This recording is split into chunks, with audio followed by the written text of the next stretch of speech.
Hello everyone, today I am going to teach sixth sum of a triple integration chapter. Okay, so the question is, a solid fills region between two concentric spheres of a radii A and B ranges from 0 less than A less than B. The density of the each point is inversely proportional to its square distance from origin. Find its total mass. So I have drawn two concentric circles, that is circle within the circle.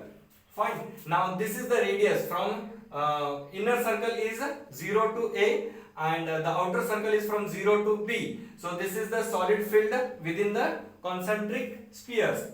Fine. Now this is the density is equal to square root of x square y square and z square whole square. So these two get cancelled.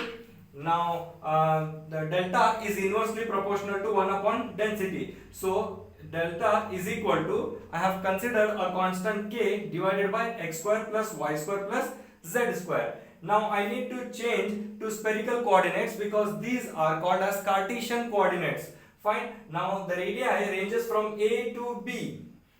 You can see here the solid is filled between the A to B. So the R ranges from A to B. Now theta will be 0 to 2 pi since it is a circle. So it is 0 to 2 pi and phi will range from 0 to pi.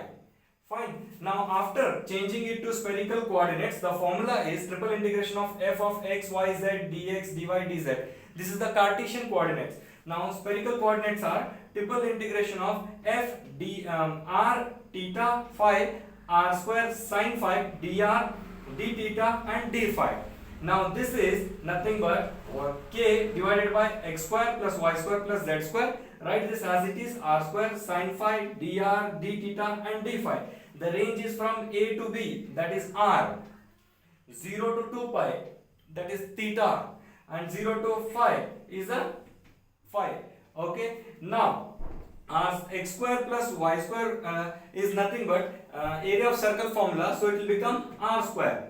Fine. Now this r square and this r square get cancelled. You are remained with k sin phi. I have written outside because it is a constant, because I am integrating with respect to dr. Fine. Now integration of dr is r. Now what does it range? It ranges from A to B. So it is A to B. So upper limit is B minus lower limit is A. So B minus A. Now d theta d phi. Now I am taking this B minus A outside. All these are constant. Now integration of d theta d phi. So integration of d theta is theta. So the range is from 0 to 2 pi. So I have written here 0 to 2 pi. So upper limit is 2 pi. I have written outside. This time I have taken this sin phi here because I need to integrate sin phi with the d phi. So integration of sin phi is minus cos phi and the range is from 0 to pi, 0 to pi. This minus I have written here, upper limit is pi, so cos phi. Now minus lower limit is cos 0. Fine. Now cos phi is minus 1, cos 0 is minus 1. Minus 1 will become minus 2, minus into minus will become plus 2. Now 2 2s are 4, k is here, b minus a and this pi. So this is your final answer. I hope you understood this sum perfectly. Thank you very much and keep watching the other videos.